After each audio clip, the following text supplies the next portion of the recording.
Welcome everybody to another episode of Spit Your Game Podcast. Today, I got a very special guest, former #1 sophomore in the country, former McDonald All-American and Parade All-American.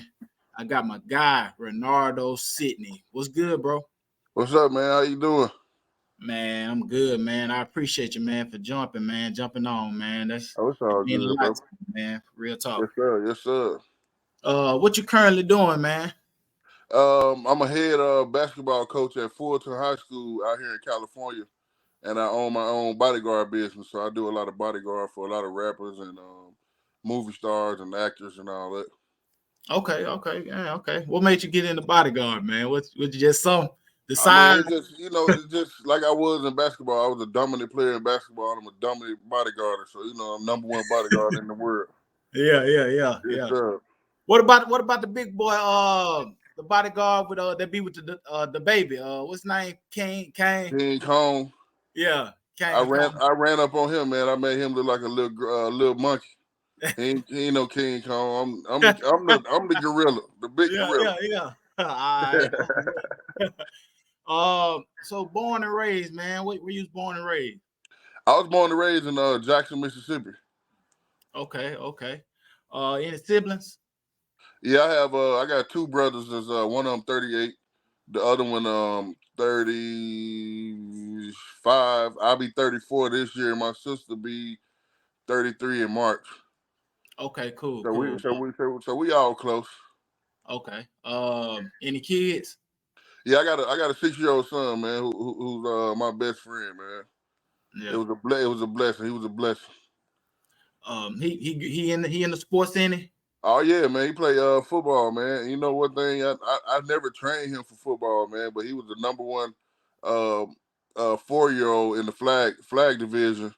He had like maybe 10, 12 touchdowns as his first year in flag football. This year coming up, he'll be playing tackle. So I'm looking forward to that. You think he'll deep down inside you want him to put that round ball in his hand, or you just kind of letting him? Man, you know what, man? I'm just gonna do whatever he like to do, man. I'm gonna be, a big supporter, man, and whatever he want to do, I got his back. I ain't gonna pressure him to play ball. If you want to play football, I'm gonna make sure he's the best football player in the world. I feel you on that, man. I mean, but you know how it is when you play one sport, you kind of want your son to kind of but you don't force it on him. You kind of just like, do your own thing. But I'm here if you need me. Do your own thing, man. A lot of kids nowadays is being forced to play these sports, and then when they get older, they don't like it. So I'm not gonna pressure him, man. Like I said, I'm gonna be a big supporter. If he want to play basketball, he can do that. But right now he's playing football, so I'm at every game. I'm a proud father. I'm the loudest one in the stands, and like I said, I'm gonna be the biggest supporter. Yes, sir. That's what's up, man. You're growing up, man, in your neighborhood. How was it? How was it growing up? It was tough, man. Coming from south side of Jackson. Everybody know Jackson is bad right now. I mean, back then it wasn't bad as it is now. We didn't have too much. My dad was a security guard at People's Middle School, and my mother was a teacher at Van Winkle. So, they provided whatever they could. Like I said, we really didn't have a lot, but they worked hard and made sure that we had enough. You know what I'm saying? So, I mean, it was tough, but we made it do. We did what we were supposed to do. Yes, sir. So when did you end up moving to Cali, and what was the purpose of y'all moving to Cali? What age were you? I think I was 14. Just left Piney Woods as a freshman. I left because they ruled me ineligible at Piney Woods because I was I think so many miles away from home, which Piney Woods was a boarding school. And the dude that ruled us ineligible, it was like 6 of us. We wanted to play with Wayne Brent, who I think was the best coach in Jackson, Mississippi, period, hands down. But the guy that ruled us ineligible, he wanted me to go to Forest Hill, he was an alumni. And my dad didn't want me to go to Forest Hill. He wanted me to be under Coach Brent. So when I went to Piney Woods, they ruled me ineligible. So, my dad was like, you know what? it's time to move somewhere else because at that time I was number one in the country. So Right. he was like, it's time to go somewhere else and make a name for myself. So yeah, we moved to California. Okay. So growing up, like I was saying earlier, was sports your first love, or was it something that you kind of did before you started playing sports? Man, you know what? I didn't even have as a kid. I never played basketball. I never played in the little league tournaments. I never played. Once I got to middle school, my dad walked in the room and was like, "Man, you want to be the number one player in the country?" And I'm looking at him like, "Man, what are you talking about?" And I Yeah. just said, "Yeah." So at the Yeah. time, we was practicing for football, Yeah. and my first game, my first couple of practice at seventh grade, I ended up spraining my wrist, so I missed a couple of games. And my first game back, I had a 65, 70 yard touchdown, and I was like, dang, you know what I'm saying? I never played sports in my life, but I was just Mhm. always tall. Yeah. And so when basketball season came, they wanted me to try out. And I was good. I was surprised because I never played. Like I said, I never played when I was a little kid. I tried out. I made the team. I was a starter. I started dunking. I started bringing the ball down the floor. It was just natural. But like I said, I never played as a kid, so it wasn't nothing but God given talent, man. And then I think I grew like 6'7", like 4 or 5 inches over the summer, and that was it. Yeah, I was gonna ask when you hit that growth spurt, man, because I'm 6'6", so my growth spurt hit when I was like maybe 5'11" when I was like sixth grade, but then over the summer going to my seventh grade year, I went to like 6'3". That's what it So was.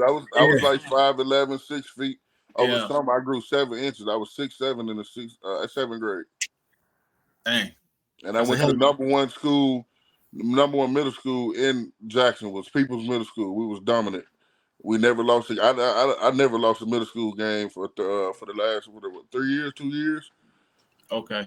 Yeah, I know them. Hey, look, I know them knees with her. You know they say you was growing too fast, boy. I know them. Hey, oh I know them man, that knees, that tendonitis was no joke, boy. man, bro. And you had to play on it. You know what I'm saying? So I think that's when them straps came out, and you know what I'm Mhm. saying. You put the little man, but that ice really helped me out because man, I was hurting every game.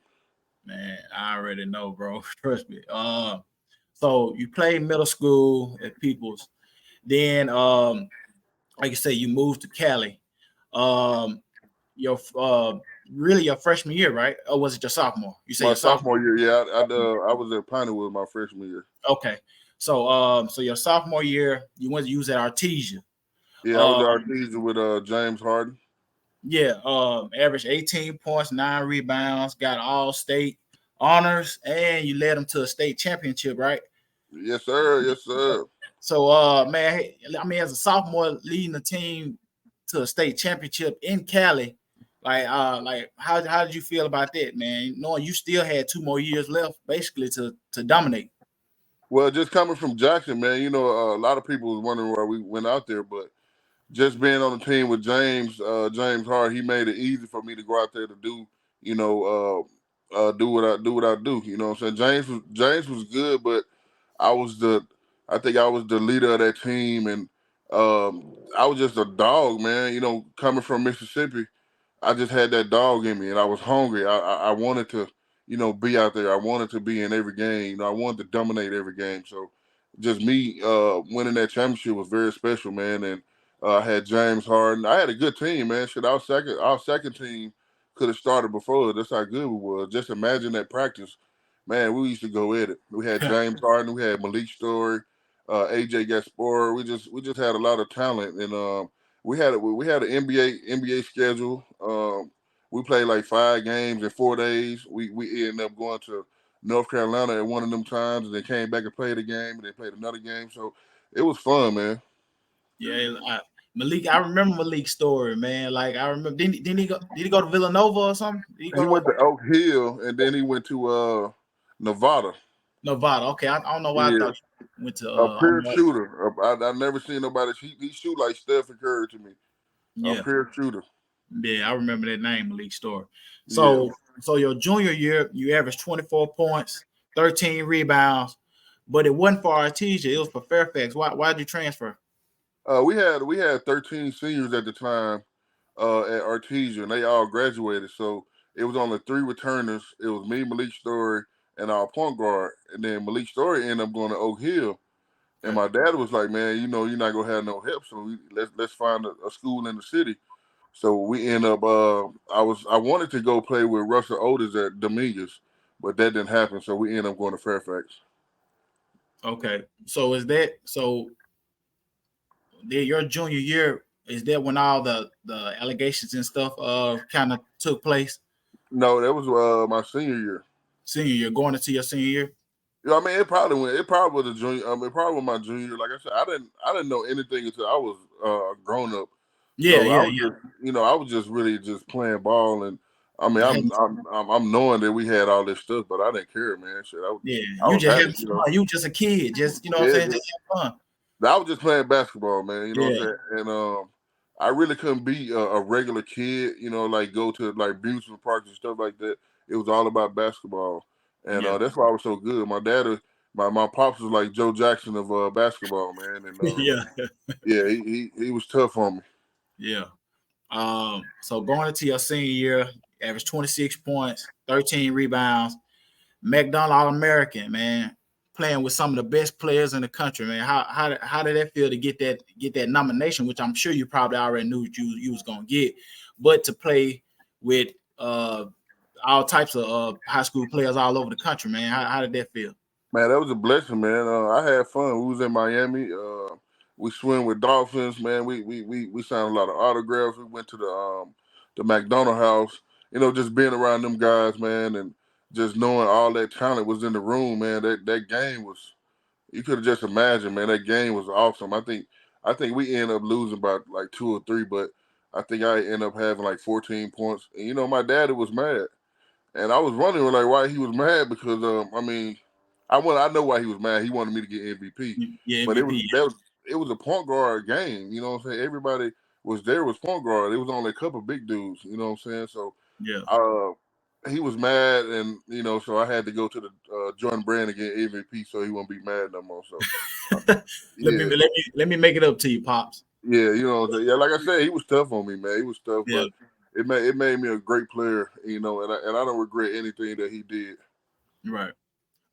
So who were some of the players, man, that was in that McDonald or probably on your team in that game, the McDonald Well, American we game? had DeMarcus Cousins, we had Tiny Gallon, we had um damn, it was a whole it's man, so many names I forgot. Was But Derek Favors on that team? Derek Favors got MVP. No. Yeah, Derek Favors he was there, but I don't Yeah, think okay. he got MVP with me at the Jordan Brand. Like I Okay. said, the bigs, we really didn't get the ball like that. So whatever Right. we had, we just. I remember. I'll tell you a story. Bob Givens told me and Tiny Gallon, "Don't shoot a 3 in the game," and we was looking at him like, "Man, what? Don't shoot a 3." Yeah. So the game come around. Tiny Gallon, he the first one. He shot a 3 from half court. He made it. Yeah. And he looked at Bob Gibbons, he pointed at him. Yeah. So I'm like, you know what? All right, it's my time. So I came down, I hit a 3, but I ain't pointing at him. You know what I'm Yeah. saying? Yeah. Because he told us we shoot a 3, he go sit us down. But I mean, that was all game, man. Yeah. We was big dudes that can shoot and bring the ball down the floor. So I had fun. Man. I don't regret anything that I did in that game. Yeah. It was the traditional big stuff. You know what I'm saying? Like Right. they want you on the block. You know what I'm Yep. saying? They don't want you shooting threes. Like this day and age now. Oh man, you'll go crazy Oh, I because go it's crazy, yeah. And you know what's crazy? I think '09 was the first time that they seen bigs can actually bring the ball down the floor and shoot threes. So we had Derek Favors, Tiny Gallon, DeMarcus Cousins, we had John Henson, we had a couple more guys that can do the same thing that we did, and it was good to play with these dudes. yeah. So you getting ready for college, man. You got all types of colleges, that want you. You commit to USC. You put on a hat, and but what happened with that? The year before I went, they had allegations with OJ Mayo and a couple more players. Mm-hmm. Um, and the year after, they took 4 scholarships away from USC, and they couldn't go to the tournament for a couple years or something like that. So Mm-hmm. Tim Floyd called me and was like, "Man, this is what's going on. We think you should, find another school." And at that time, it was already at the end of the summer. Like, it was already from time for me to go to school, and Mississippi State came in, and uh, my mom was so excited that I get to go home and play in front of my family, and that's the reason why I chose Mississippi State. Yeah, because I was gonna ask, man. I was like, dang, because I saw it was like UCLA, USC. You commit to USC, but then you go to Mississippi State. First thing I thought was you from Jackson, so you'll be in the home state. You know what I'm saying? Yep, yep. So okay. But then, Uh, again, I was gone for like 3 years, and my family down there in Mississippi never got to see me play. So that was another reason why I went to Mississippi State. Because my dad didn't want me to go. I'm not gonna lie, my dad didn't want me to go. He wanted me to go overseas, which I should have done. I don't regret going to Mississippi State, but I regret not taking that contract overseas. So when I signed for Mississippi State, I had an overseas contract, and I had the scholarship for Mississippi State. My mom told me, if you go overseas, I will never come to a game, and I'm a mama's boy. So right, I'm like, right. mama, let's Mississippi go to State it is. let's go to Mississippi State. But Yeah. I regret not going overseas, because that would have been a good opportunity for me to play just 1 year, and then I'd have been in the NBA. But I still didn't know that I was gonna get ruled ineligible my freshman year. That just came out of nowhere. Yeah. You would have been the first because Brandon Jennings ended up being the first coming from high school to, and you would have been the first. Yep, I would have been the first. And you know what? I think 2 years before I came out of high school is when they banned high school players. I think Monte and them was the Monte, yeah, last. Monte was the last year. Yep. Yeah, if they had that, going out of high school still, I would have went straight to the NBA out of high school.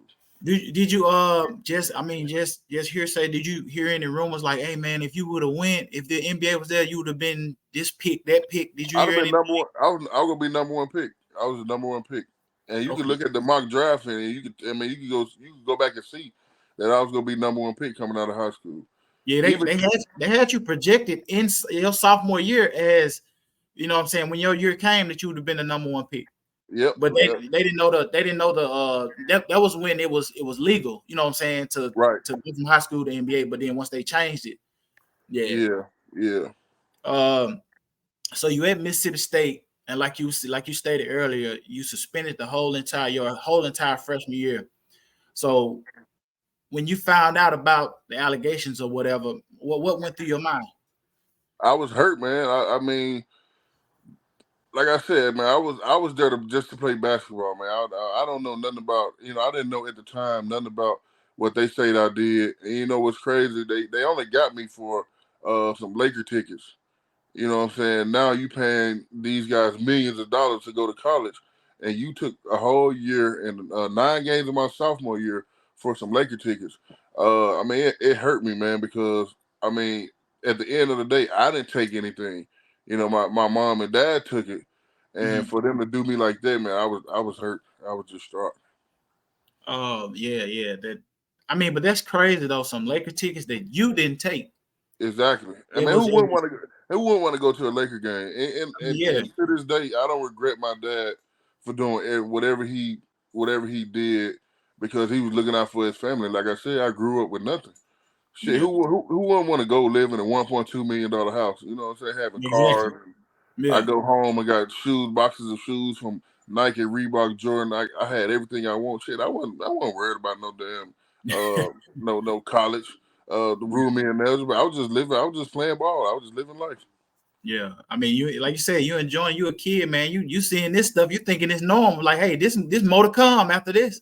Exactly, and coming from Mississippi, you can't tell your mom and dad what to do. Shit, I was still getting a whipping at 13 years old Hey, I until I already got know. 6, 7, and my daddy he didn't want no smoke. Yeah, Yeah, yeah. Look, I already yeah. know, man. Mississippi, man. Hey, my mom ain't play either, man. She Man, said we the would big get whippings, man. They didn't man. play. They did not play. We got whippings for grades. We got whippings for Oh everything. man. Oh And they man. made us good, good men at the end of the day. So I Yeah. don't. I respect everything they did. My mom and dad did for me. Oh yeah, I thank her every day. You know, she with me. She said, I don't care how big you are, you'll fall hard, man. So hey, I already know. Trust me, bro. Yes, Trust me. sir. And And it she always and be, she and she 5'5", so she, you and know it what I'm saying? always be the mom. My mama was 6'2", so imagine. Oh, My okay. mom and dad was 6'2", so they was big. So they shit. I wasn't getting whooped by no small parents. They was big. Yeah, yeah, yeah. So you're out your entire freshman year. So you're out the first 9 games of your sophomore year. You Mm-hmm. play a game, and then you get suspended again with you fighting Elgin Bailey. But what happened, man? What did he say? You know What what's happened? crazy, man? Me and Elgin, man, that was my boy. We was brothers, man. We stayed in the same apartment building. We was roommates on the road. We had just came back from the bathroom. We had just got through playing San Diego. That was my first game playing back from a whole suspended a whole year, 9 games. I think I had like 18 points. Um, we were scouting Clay Thompson them at Washington State. We were scouting them because we was playing them the next game. Mm, We had just came back from the bathroom, and he had a. I remember stopping and talking to my mom on the phone, and he went on ahead. He went on ahead. So, when I got down there to sit down, he had a whole row to himself. And I'm like, man, let me sit down. He was like, nah, I don't feel like getting up. I'm like, bro, come on, let me sit down, bro. You know what I'm saying? It's a whole row. So I ended up crossing over him. And kids in college, man, we like to roast each other. I yeah, ended yeah, up I ended up roasting him, and people started laughing, and he was already mad because I mean a lot of players was mad because we was there yeah. scouting. They wanted to go back to the room, so he Mm, was already mad. So he ended up, he said some words. I said some words. He got up. One of the coaches tried to grab him, and when he was trying to, he was about to swing on the coach. I'm like, oh man, this dude's serious. So me sitting down, coming from Jackson, I'm not gonna let nobody sneak me. You know no, what I'm no, saying? sir, no, Yeah, so sir. I stood up. He pushed me. I pushed him, and then y'all saw the rest. I Yeah, regret that to this day, man. Elgin, man, that's my boy, man. If I could talk to him right now, so I would still talk to him, and so I apologize to him, and I'm pretty sure he'll do the same. We was boys, like we was boys. mm, It was just unfortunate that happened. yeah, yeah. I mean, yeah. And then I think it was more that it was a televised game. And Exactly. and I think because if it was some stuff that happened, back then, what I'm saying, social media wasn't popping, Yeah. so it would have been it would have been hearsay, Right. and it wouldn't have been, what I'm saying, it wouldn't have been nothing. But It by was the same, so unfortunate, man. ESPN was there, man, and all they had to do was just zoom up in the audience, and you can see it. yeah, And it happened so fast. A lot of people ask me why, I didn't walk away. In that situation, man, you can't walk away. You know what I'm yeah, saying? I didn't want him to hit me because he was serious. yeah, And shit, like I said, I'm from Jackson, man. We ain't finna tolerate too much stuff now. right, right, right, right, So I mean that happened, and like I said, I regret that to this day still. yeah. I mean, yeah, you kind of got to sit, you got to show that you ain't no weak, you know what I'm saying? Like, Exactly, you, exactly. you You just know got to, what I'm saying? what I'm saying? You put your foot down, let somebody know. And some people don't understand it. I mean, it ain't even just from side, it's just a man, period. Like, you ain't finna let nobody, what I'm saying, little boy you in a sense, you know what I'm saying? You going to Right, stand and up. Elgin wasn't no little boy. He was 6'8", 260. Yeah, He was bench pressing 380. You know what I'm saying? So yeah, he wasn't no little dude.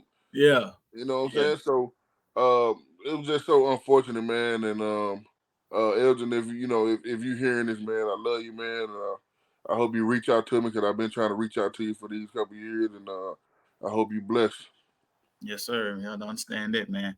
So I was looking at this thing, man, a televised game. Dick Vitale said, if this kid can make a lot of money if he can just look in the mirror and simply say, I gotta get my act together. So I'm sure you heard that. What went through your mind when you heard it, and did you feel like that was fairly accurate? That was very accurate, man. It was very accurate at the time. When they ruled me ineligible, man, I just stopped liking basketball. I started smoking weed, started drinking. The first, they say the freshman 15 shit, I gained freshman 60. I gained like 60 pounds. I Yeah, mean, Burger King was right down the street. When I was in high school, man, my daddy, he chose my food. So I really didn't, get a chance to eat what I wanted. So Mm. when he wasn't around, I was at Mississippi State, man. I did what I wanted. So, man, I ate burgers for a whole 2 months, man. And like I said, I started smoking weed heavy. Yeah. I couldn't put the weed down, and I just fell out of love for basketball because I just didn't understand why they do me like that. Yeah. And John Wall, he got caught with the same thing, but he only, was out three or four games. Mm-hmm. And I believe, Kentucky had a good, Oh yeah, definitely. you know what I'm saying? So Yeah, I know. I Yeah. don't blame nobody, man. It happened. My sophomore year, I came back. I think I was averaging 14 and 8 or Yeah. something like that. I don't know why I didn't go to the NBA after that year. I think I was just, I ain't gonna lie, I probably was scared. Didn't want to be in the limelight no more. Yeah. Just settled for going back to Mississippi State my junior year, and that's when I got to fight with Elgin. I averaged like 10 points and 4 rebounds.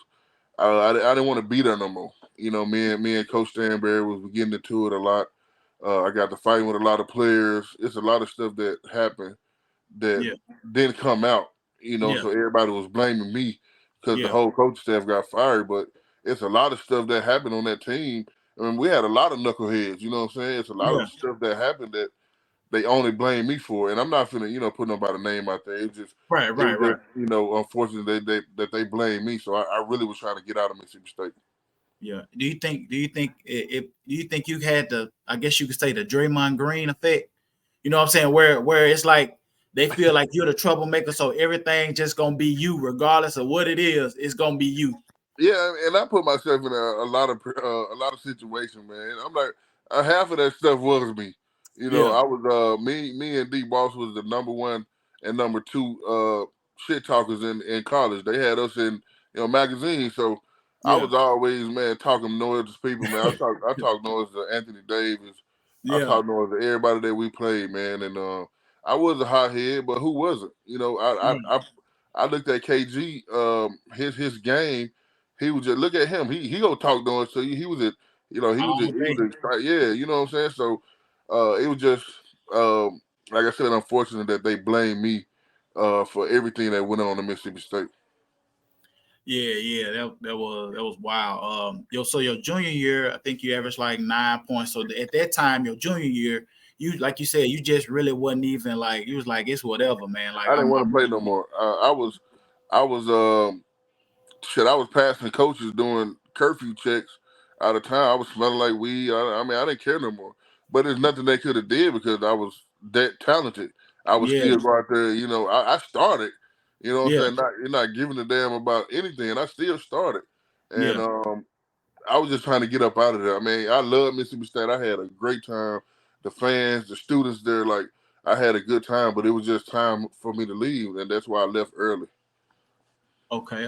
So before we get into you declaring for the draft, to the end, so let's clear this up. So with the investigation, the only thing is that your parents took Laker tickets, and that was it. And then that's what kind of started the suspensions and everything. And that was, I mean, that was the only thing that came out. I mean, they couldn't say nothing about the other money because my dad was, he was working for Reebok. Like, you know what I'm saying? They was giving him money Yeah, for our team, for our AAU team. He was working for Reebok, so they couldn't really say nothing about the money situation. The only thing they found was Laker tickets. yeah. And that was a year and a half basically. A year and a Yes. half for some Laker tickets for now what they paying these players millions of dollars to play. That's crazy. Yeah, so um, Different times, man. Different different times. times, yeah. And I don't blame them players. I mean, I don't blame them players now. Shit, I go get $1 million to go play in Oh college. yeah, damn right. And Damn I right. was looking at Shadur or what's his name, Shadur Yeah, Sanders. she just sounded, yeah. He was at 1 point some million. Now he at 3.5. 3.5, yeah. After his first game at Yeah, TCU. man, that's He crazy. Just to go to but, college. Shit, I wouldn't even want to go play in no league. I already got millions of dollars already. but And that's what you gonna see what happened now. It's gonna be a lot of kids that get that money and then they not gonna want to go to the NBA because they already rich already. yep, and then they Mark get my words. endorsements too. They get endorsements too.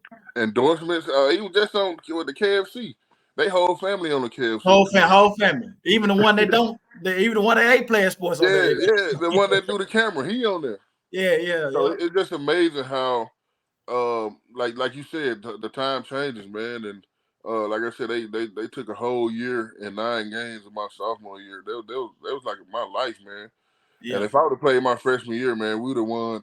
We'd have won the college tournament because we had the #1 shot blocker in the game, Jarvis Renardo. Renardo. You Yeah. know, we had a lot of great players, so I would have won. We would have won, and I would have went to the league right out of freshman year. Yeah, like I say, I was talking to you earlier. I followed your career from McDonald American. I used to tape the McDonald American games. You know what I'm saying? I used to have VCR tape, put them on and recording Man, all you of still got it. I need it. I mean, you know what? I can't find none of my games from college, from middle school, from high school. I only got Fairfax.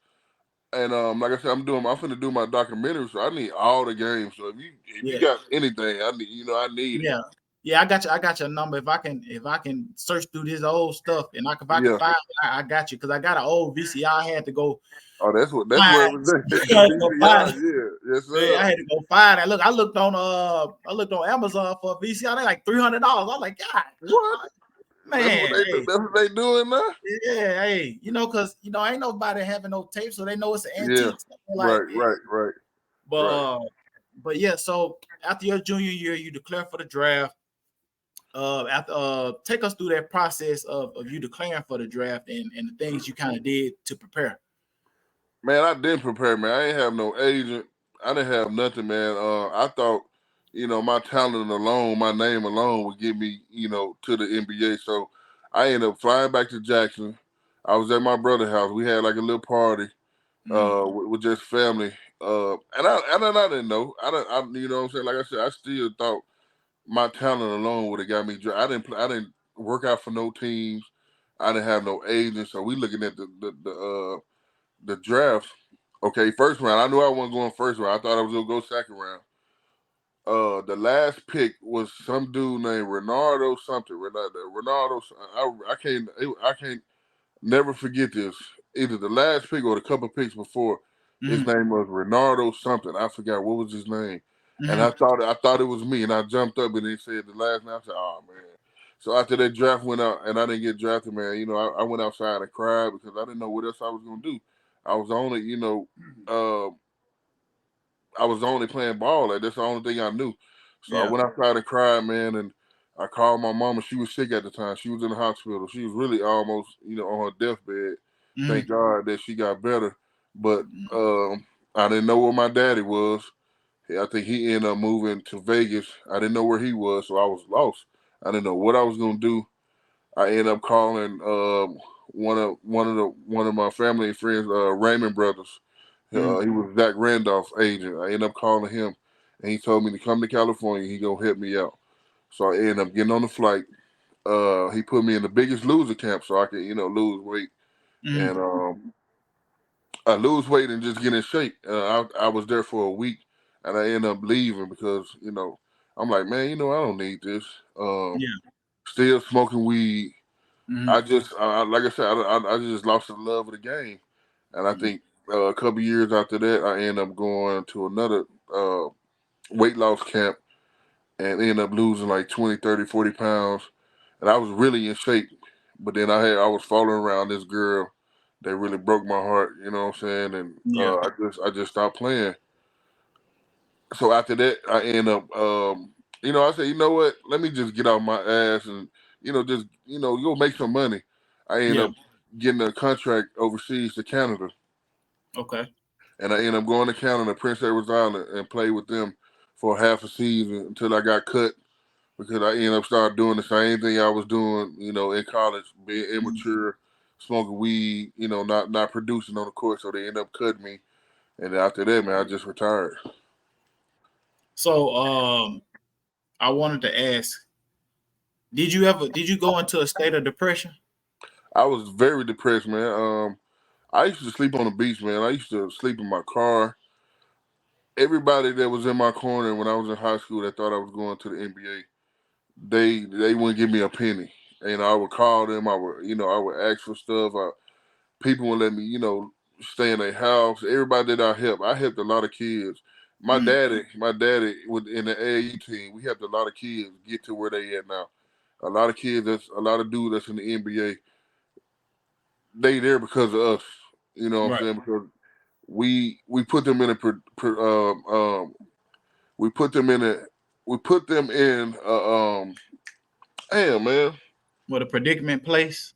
Now we put them in the right spot, you know what I'm saying? Right. Because when we know what I'm saying, when I was playing AAU, all the coaches would come, watch me, and then they there already. So a lot of coaches like Kawhi Leonard played with us, Okay. uh, Jordan Hamilton played, Lance Stevenson played with me.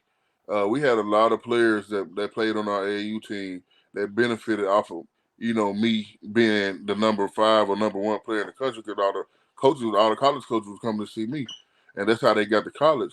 But once I didn't make it to the league, man, I was depressed. I had anxiety, man. I just didn't know what I was gonna do. Like I said, I was sleeping on beaches. I was sleeping in my car, not knowing what I was gonna eat. My mama was very, very sick, so I couldn't, really count on her. And like I said, I didn't know where my daddy was. Yeah. So it was tough, man. It was tough. I had to get back on my feet by myself. So how long do you feel, looking back at it now, that state of depression lasted? Man, it was about a whole year for me, man. I was lost, man. Sometimes I wanted to kill myself, man, because I didn't understand how I lose everything that I had.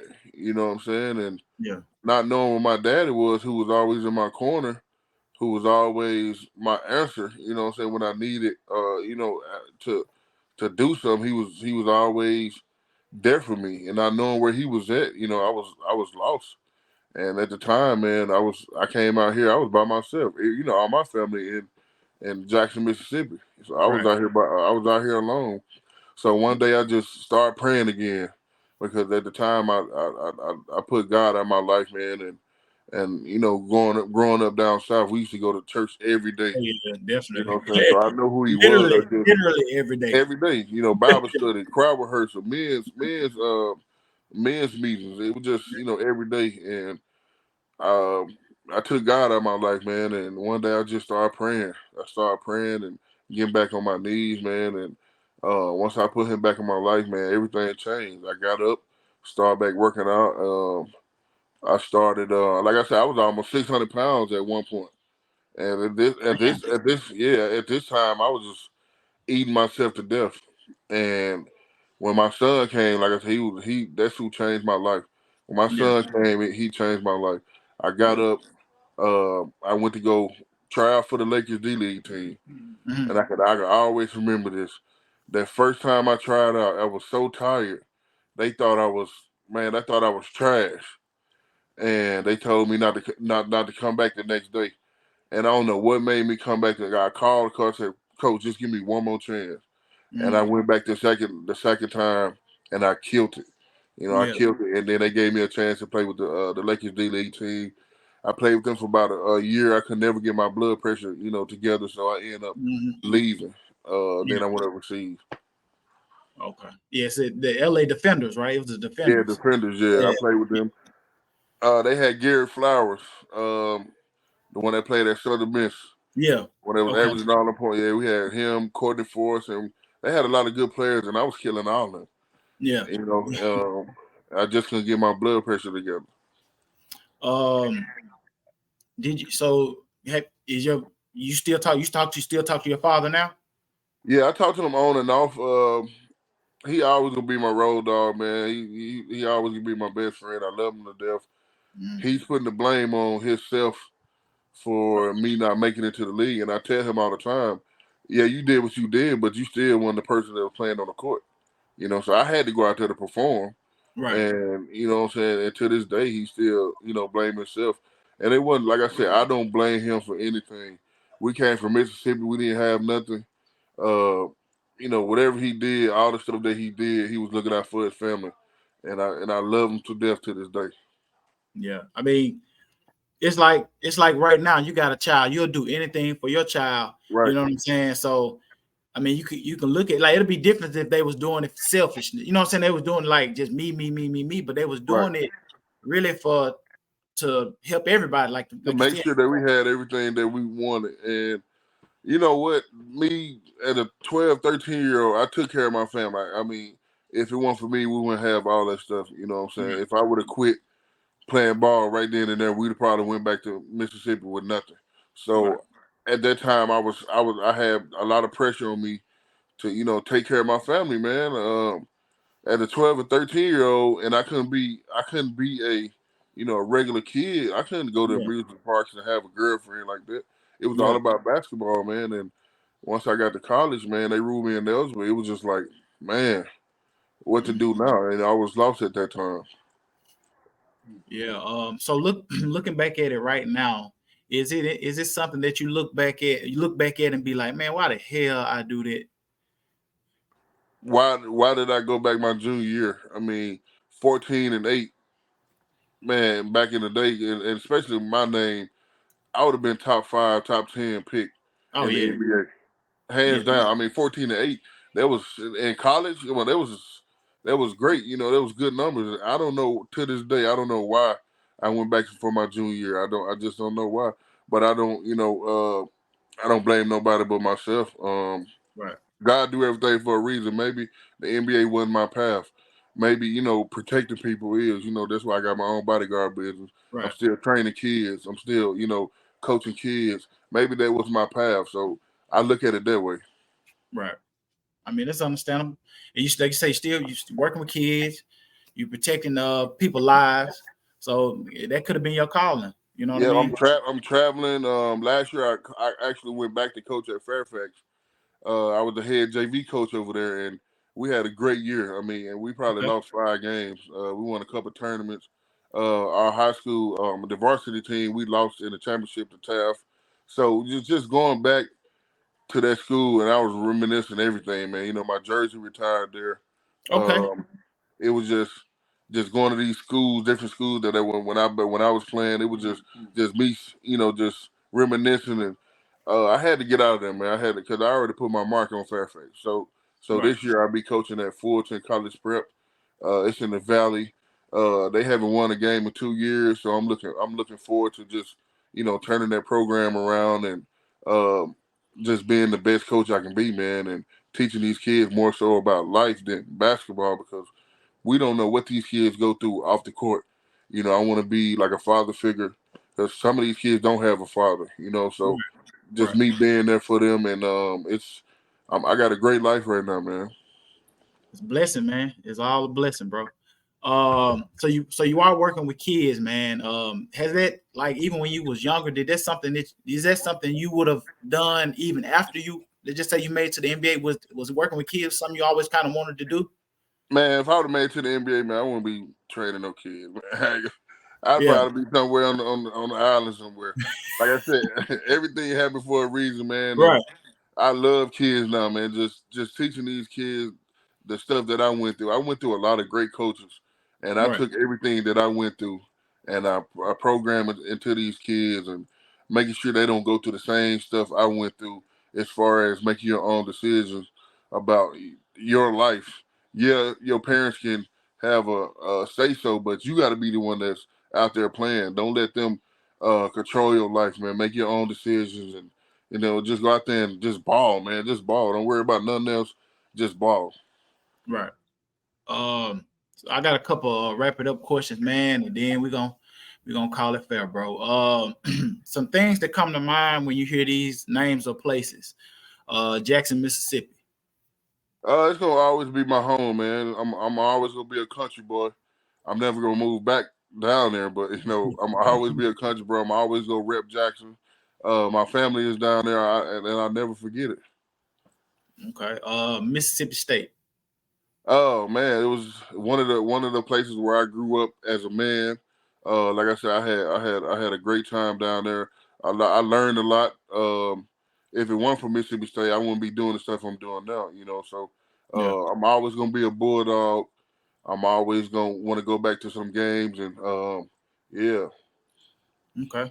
The difference, your nickname. So where'd you get that? Where'd you get that from? I was looking on the thing and I was it was like it was Lance born ready Yeah. and then it was Renardo the difference. Sidney. So I was like, I'm gonna ask him. Well, where'd you get that nickname from? Or did you even know you had that nickname?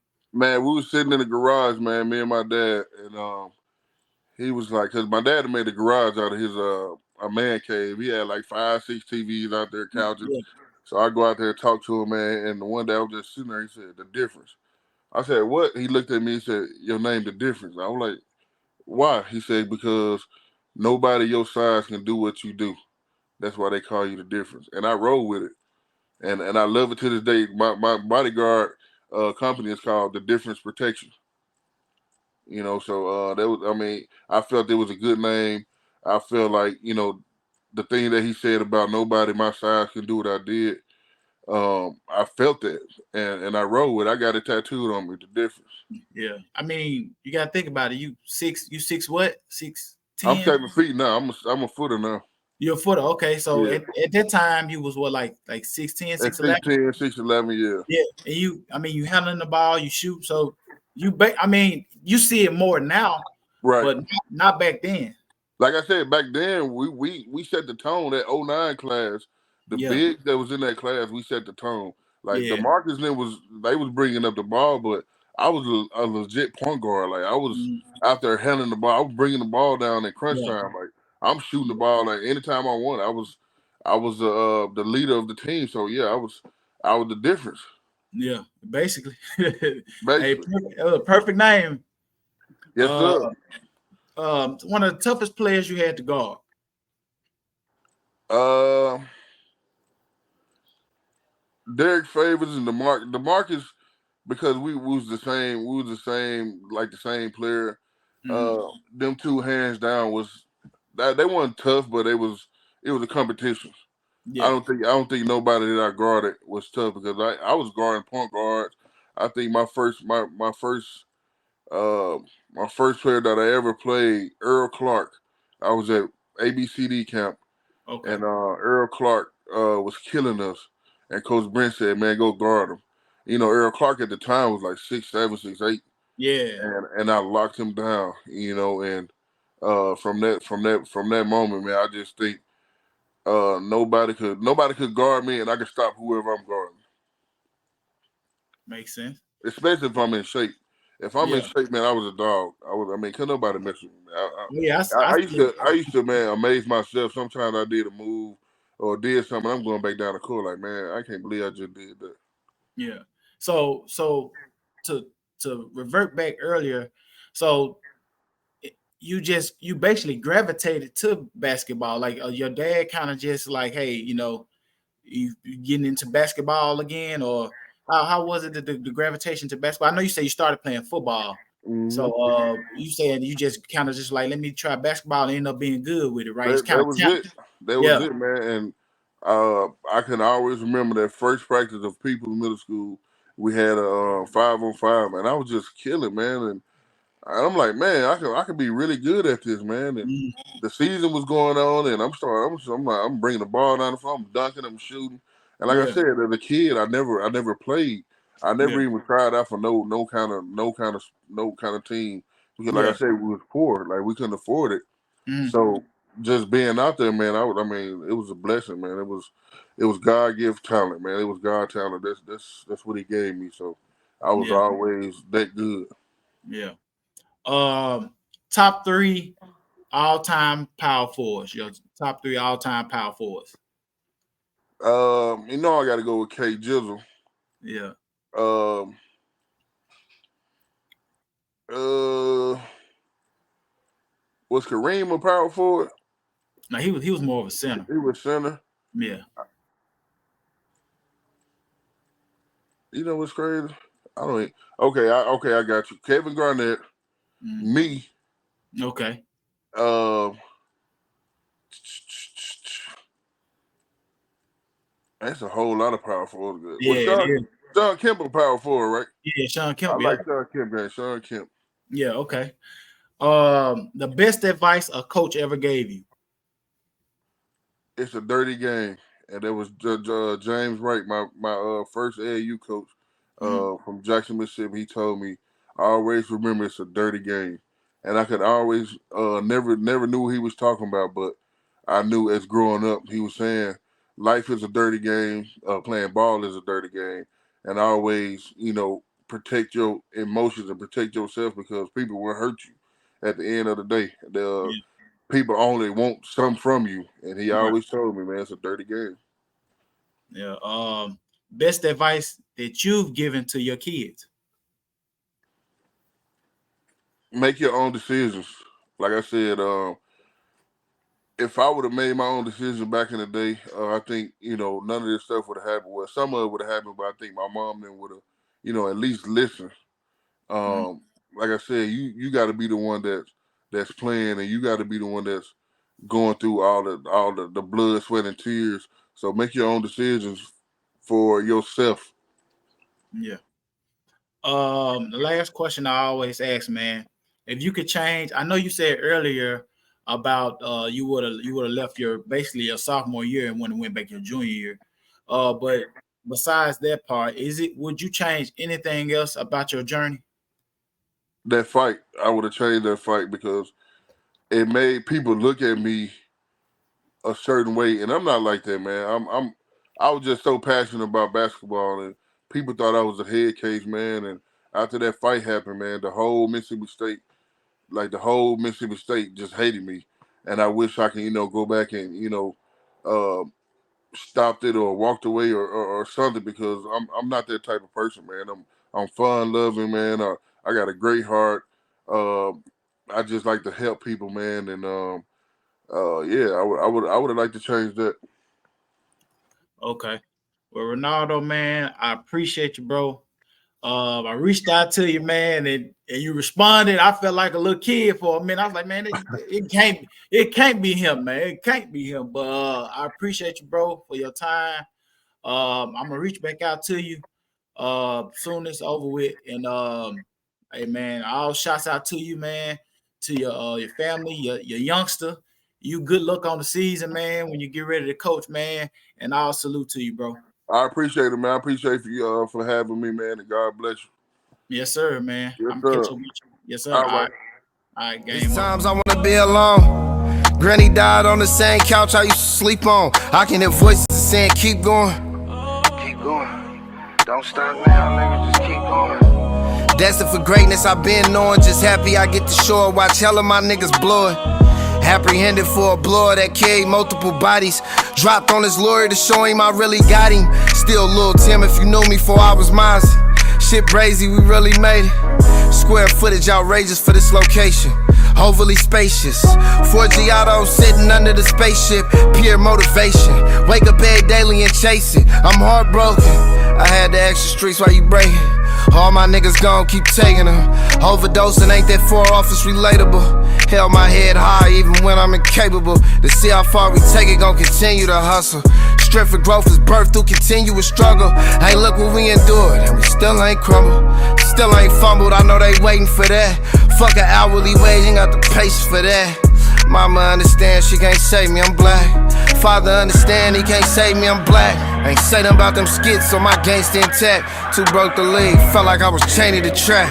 Disappointed whole time we raising a rat. Missing my nigga, ain't trying to talk to the sky. We was just making plans to live right before blood died. We short on time. That's what I tell the homies in the pen that be mad that I won't answer for weeks.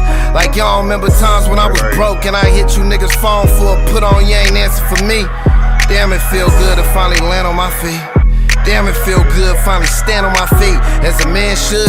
Missing granny fried chicken with the canned goods. It be the streets that prepare us for our manhood.